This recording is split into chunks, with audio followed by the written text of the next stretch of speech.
Hey everybody, Mark here. I thought I would try something new, something I'd never done before, and that's called segmented turning. Basically what that entails is taking a bunch of small pieces of wood and cutting them into various sizes, gluing them together, and then stacking them up on top of each other and gluing all that together, and then you put it on your wood lathe and turn it into a bowl or a vase or whatever. So this is my first attempt at this, and I thought I'd just take you along for the ride. Anyways, what I'm using here basically is scrap pieces of walnut, oak, and maple. As you can see, I've already glued up some of these circles or rings, whatever you want to call them. This was the first one I did, which is basically 12 pieces of walnut cut at a 15-degree angle, and then I put glue on the ends of each of them, put them in the clamp and screwed it up tight and let it set.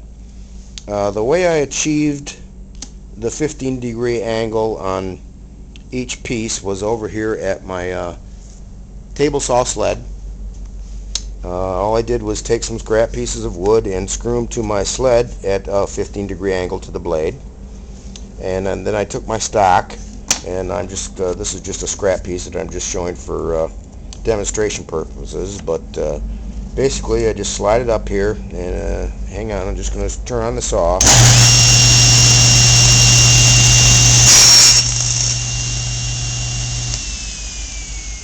Alright, run that piece through. Then if I just take the stock and I flip it over and move it up against my stop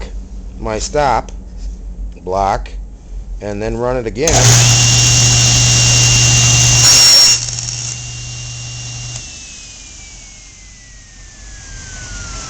that gives me a piece that is cut at 15 degrees on both sides.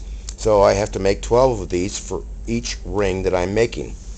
Now the thing about the rings is, to make various different size rings, it's just a matter of making shorter pieces or longer pieces. So if I just take my stop here and move it closer to the blade, that gives me a shorter piece. Cut 12 of those, that gives me a smaller ring, like such. And if I take my stop and move it farther away from the blade and make 12 pieces, that gives me a larger ring, like such. So that's what I'm doing. I have no plan. I don't do SketchUp or anything like that. I just got a vision in my head of what I want. So the other issue is I don't have a nice wide belt sander.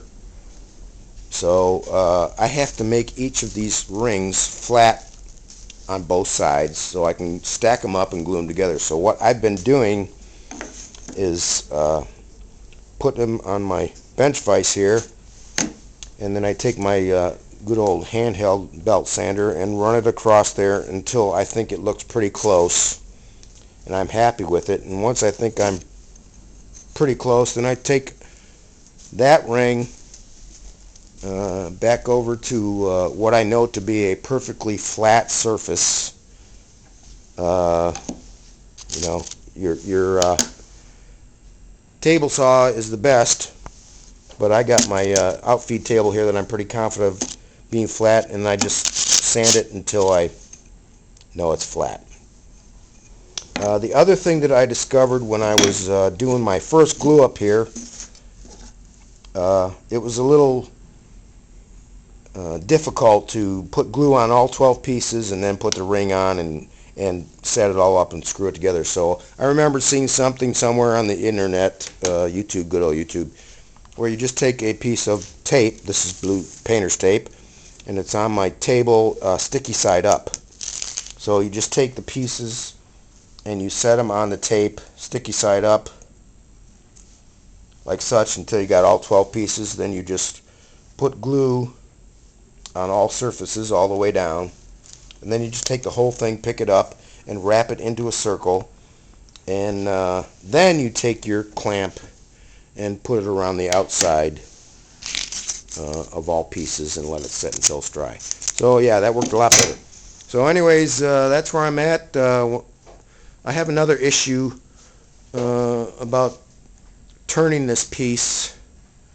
My wood turning tools, which came with my made in China wood lathe that I got at a garage sale.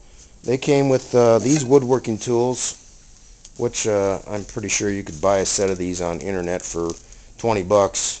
But anyways, they're pretty short, so they won't be able to reach from the top of this vase that I'm going to do to the bottom. I think I have an idea how to deal with that, and when I get to that, I will make another video. But you know, before I get to turning, I'll show you the whole thing glued up and ready to turn. Please subscribe if you haven't already, and thanks for watching.